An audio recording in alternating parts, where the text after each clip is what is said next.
I'm Lou Brutus. Always a pleasure to welcome the brothers Loeffler, Sam and Pete of Chevelle. Niratias is the new album. It is out and about, and we're going to talk about it. First of all, thank you for joining me. And if I may pry a bit, is everybody and their family doing well? Yeah, at the moment. Yeah. You guys, for the foreseeable past, have been essentially your own bubble. How has that worked out, and how will that continue to go as things start to open up in the Chicago and the Illinois area?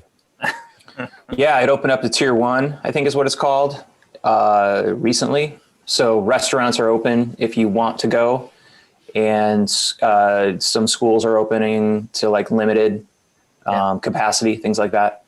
So it's good to see, but I don't know. We're just kind of like riding the wave, trying to, navigate it correctly, because it's not easy at this point. But I mean, it's like my kid's going to go back to school for like 2 days a week, and it's going to start slow and go that way. But Sam and I have been in a bubble, a working bubble, our two families. He's got 3 kids, I have 1. So that's really where we've been hanging out a lot is his house and vice versa. Yeah. So. Certainly you've been able to carry on, album business and do press through stuff like this. Tell me about planning for videos for this, because that's a whole nother level of work and worry, I think, at this point. It's a fucking nightmare is what it is. I was trying to be nice, but yeah, fucking nightmare is the way to go on this, Yeah, the first one we did for Self-Destructor, I'll let you take it, Sam, but it was, it was nerve-wracking, because it was the first thing we did back with like a group of people, and it was small, but it was, but it was still nerve-wracking. Yeah, it's not like we're afraid or anything. It's just that there's just so many rules and requirements and things that just makes it difficult to do anything. So you end up writing a bunch of ideas that are awesome and you can't do any of them. So you're just constantly watering down your ideas till you can find something that's not watered down, and still be able to make it happen within whatever constraints there are. Without going too far down the rabbit hole, give me an example or two of some of the extra precautions you need to take. I mean, it's not even so much the precautions. It's more like, you can't have 10 people. We want 3 actors to do this part. Well, you can't really do that, or you want to order an astronaut suit, but they have to have it sit on the shelf for 5 days before they can send it to you. So now it's going to take 2 weeks to get it to you, because it's just one thing after another. It just makes things, you just have to plan further ahead, really, is what it comes down to. Yeah. The entire thing sounds like some horrible Larry David plot, doesn't it? I mean, I think life is Larry David. I think that show is real life. Everything else is fake. I've never been able to really watch it and enjoy it because it's too real. I just look at it and I get uncomfortable, and I think, if I want to feel uncomfortable, I'll just watch the news, Yeah. Have you had anything weird like Larry David-ish happen to you when you're out in public? Because I do all the time. Give me an example. Give me an example. Because you know what? Fun, goofy Larry David style stuff is better than doom and gloom pandemic. So go ahead. Man, Sam, do you have anything that come to mind? I have one that happened in the airport a couple years back, but it was like, I don't even know if I want to bring it up. Oh, you're too late in now. Too late to go back. It's like I didn't get the memo. Like I was just trying to be kind at the water cooler, right, where you go and fill your water bottle, and so I'm sitting there. I'm at the airport. I'm going to fill up my water bottle, and this girl walks up, and I'm futzing with my cap. So I'm like, after you, ladies first. So that apparently triggered her, and she went off on a rant, screamed at him.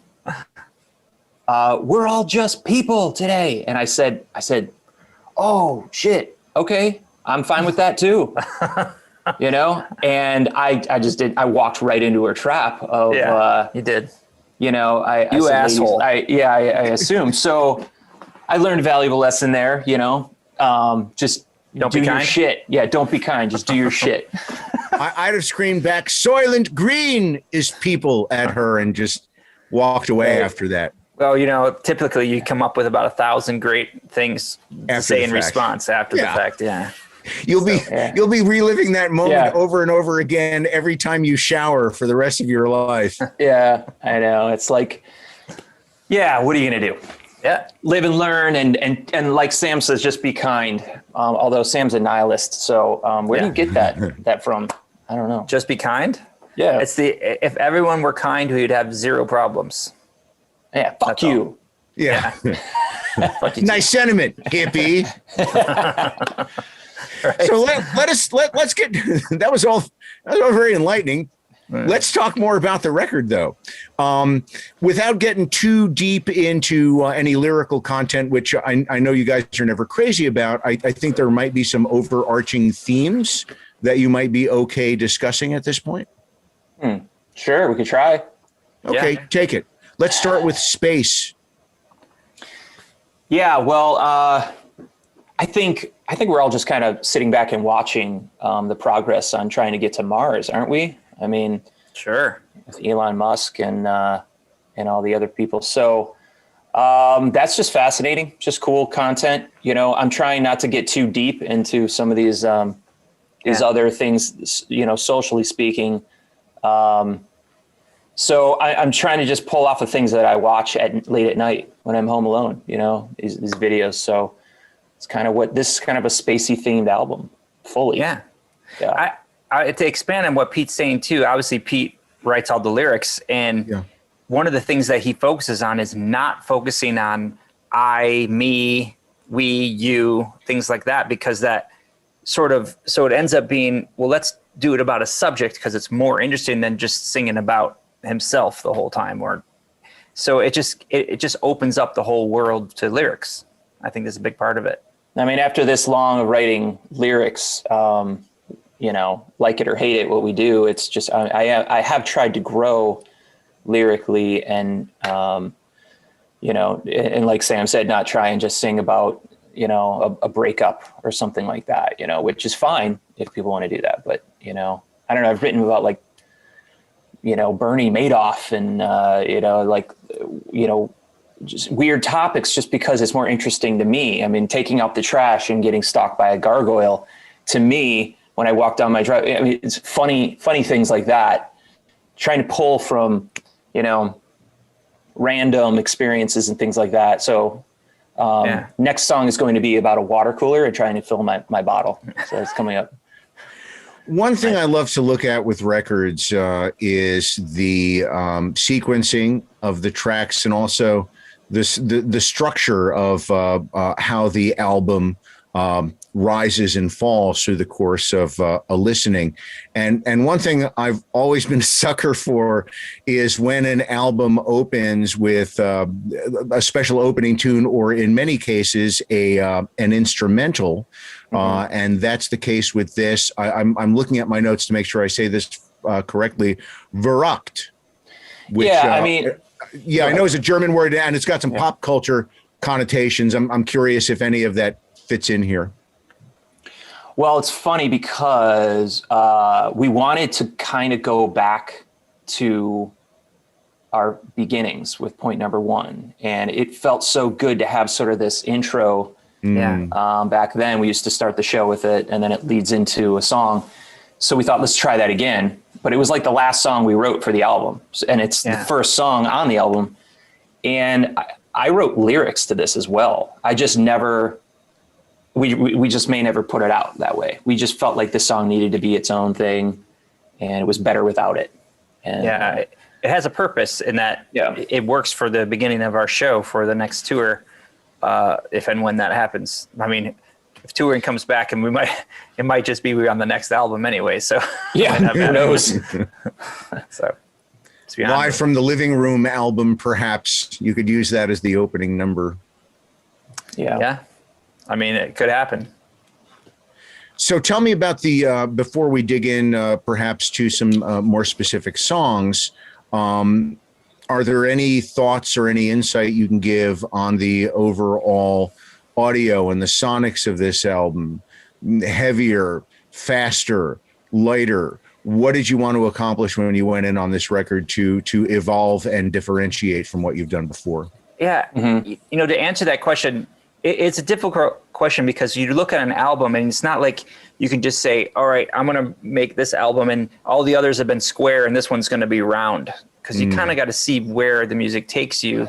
And in this case, Pete wrote many, many songs. I don't know how many, 25, 30 songs that we finished for this album, then kind of picked out the ones that kind of worked together. Right, Pete?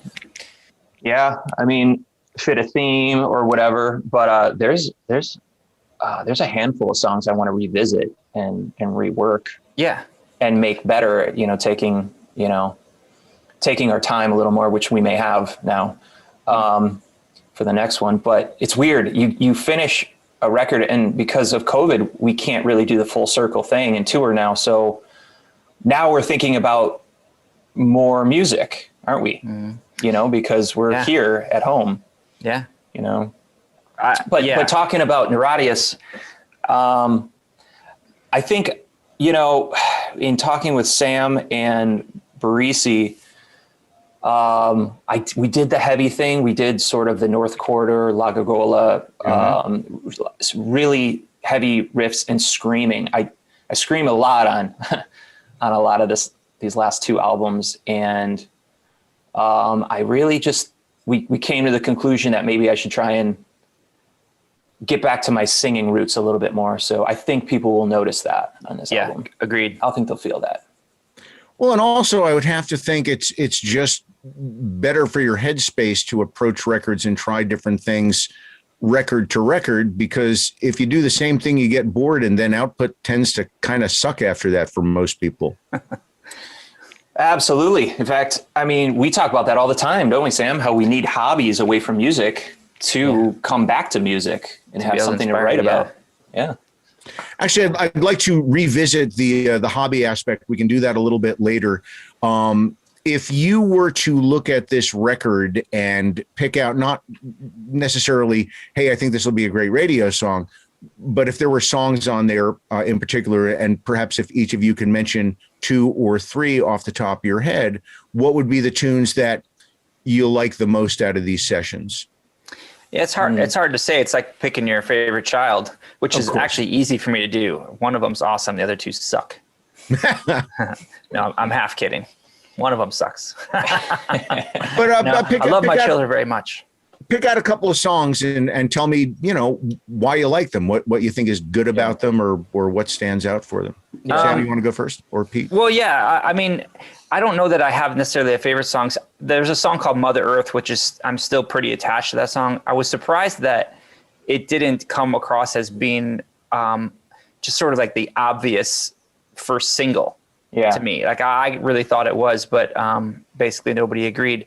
So, and then that song, and then another song called Remember When, which was actually the second to last one of the, I think it was the last song that we did, right? For this album. Yeah, could be. Yeah.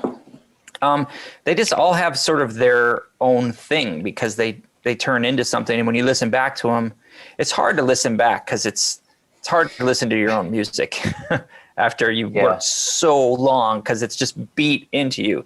I don't know what to compare it to, but imagine the favorite food that you love in the world, and then somebody tells you have to eat it every single day. And eventually you're just like, it's kind of sick of this food. Yeah. I mean, I've got sexual references for that too, by the way. Oh, yeah. Yeah. But so I don't know that there's really, I think it just ends up being the memory of recording that song, or the memory of when we worked on that song ends up kind of why you like it more. That's for me anyway. How about you, Pete? Yeah, sure. I mean, look, I guess I have my favorites, but it usually comes down to me like whatever we play live, you know? I mean, that's just a clear indicator of what I gravitate and love. There are songs like, you know, songs off the last album that we actually never played live.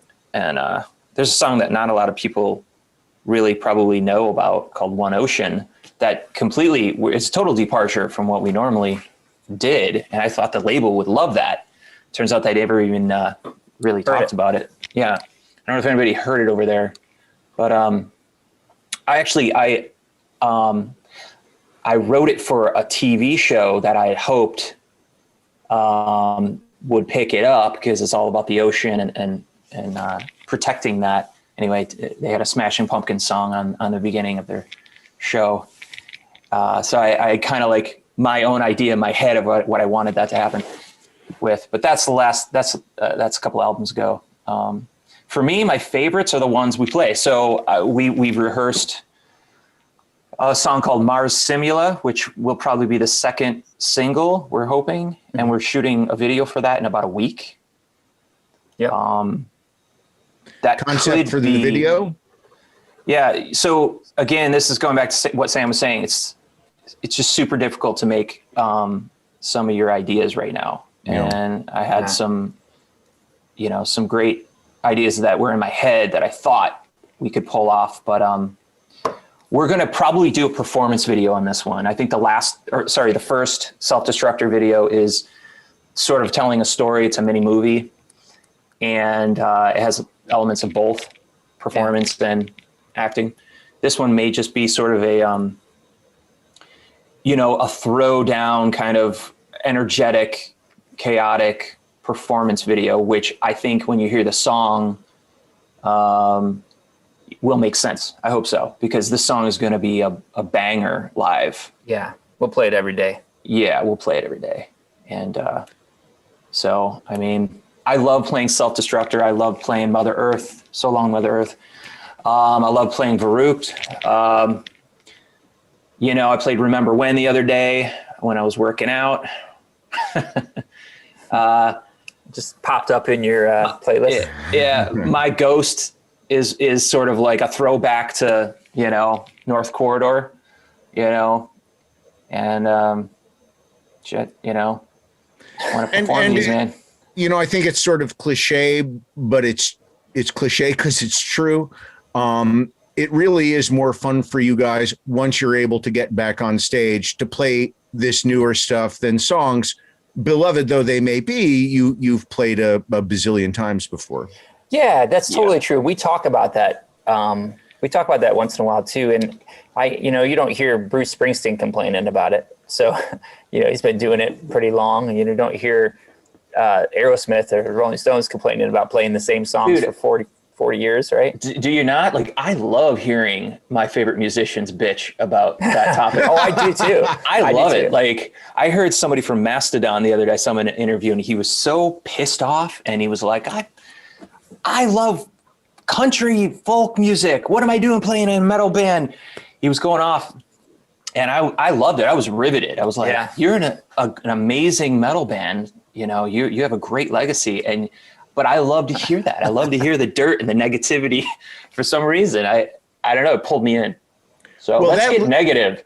That leads me to an aside. I would have to think that perhaps one of your favorite pastimes over the course of the last year, with all of the extra viewing time and no touring, is watching music documentaries. I imagine you must have been glued to the set watching this stuff.